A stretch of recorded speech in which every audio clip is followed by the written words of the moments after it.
Welcome po ulit sa channel ng Usapang Relihiyon. Ako nga pala si Alvin, faculty ng Penuel School of Theology. So dito sa series na ito, na Read Your Bible, pinapaliwanag ko nga yung tungkol sa nature ng Bible translations. Kasi marami sa mga binabasa nating Biblia sa kasalukuyan ay mga translation. Hindi yan yung original language na ginamit nung unang isinulat ang Biblia. So merong nagtanong sa akin, ano rin masasabi ko tungkol dun sa translation ng King James Bible or yung King James Version, tsaka yung New International Version. Kasi yan yung mga madalas na ginagamit ng mga tao sa church, especially sa Pilipinas. So ang masasabi ko dyan, yung King James Version, hindi yan ang pinakaunang English translation ng Bible, ng Biblia. May nauna pa dyan, yung translation ni Tyndale. Kaya lang yung translation ni Tyndale, hindi yung tinanggap as official translation ng church dahil he violated yung authority ng church when he did that. That time kasi, church lang yung may authority na mag-aral tsaka magsali ng Biblia. So yung ginawa ni Tyndale is considered as an act of rebellion against the authority of the church. So he was actually persecuted because of that or even executed pa nga. So ngayon, nabanggit ko na dati, church lang ang may karapatan na mag-aral tsaka magsali ng Biblia. So meron silang mga official translations na ginagamit, kagaya yung Latin Vulgate na binuo ni Saint Jerome. No?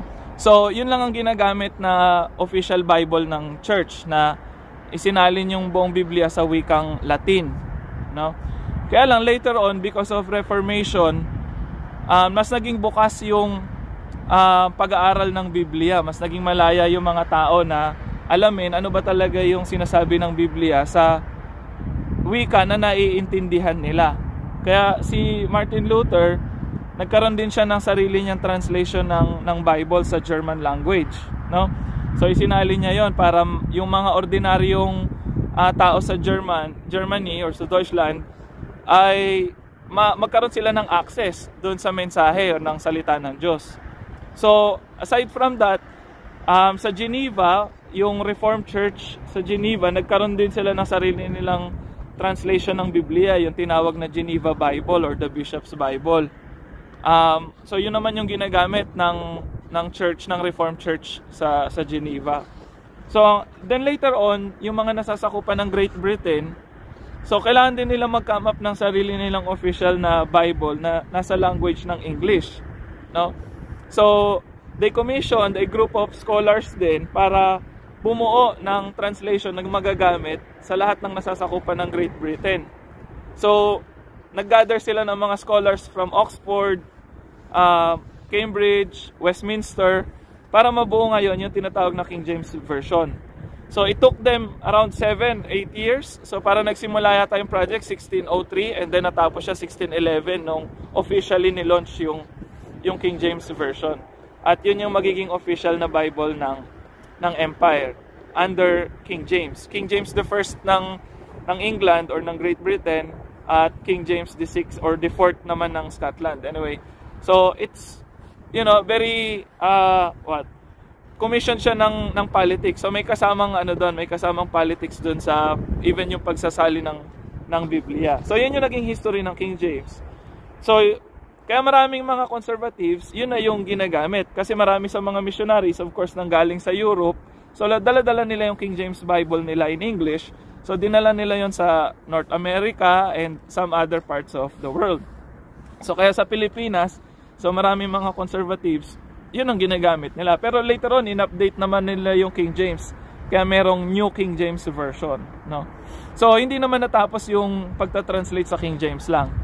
So ngayon, yung isa pang sikat na English na translation is yung NIV or yung New International Version. Between the categories na nabanggit ko dun sa una kong video, yung formal or literal translation and meaning-based or dynamic functional translation, saan doon nagfo-fall yung NIV. So I think yung NIV, sabi nila nasa gitna. Kasi ang NIV, it's a product of maraming mga evangelical scholars yung nagbuo or nasa likod ng New International Version na nasali ng Biblia. So, it's neither formal or literal, hindi rin siya meaning-based, no? So, meron siyang community or meron siyang market na kinikater.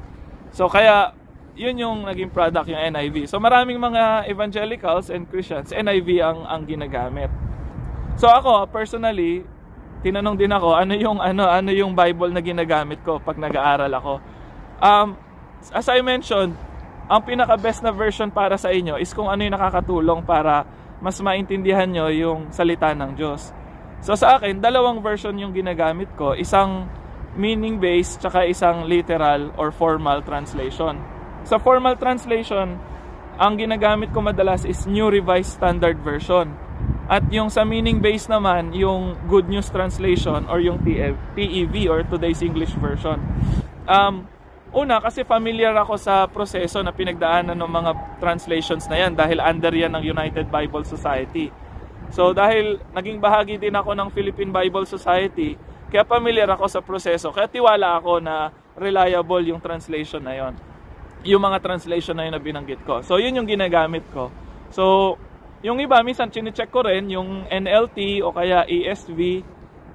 Sa laptop ko, nandun halos lahat ng translation. NET, ginagamit ko rin.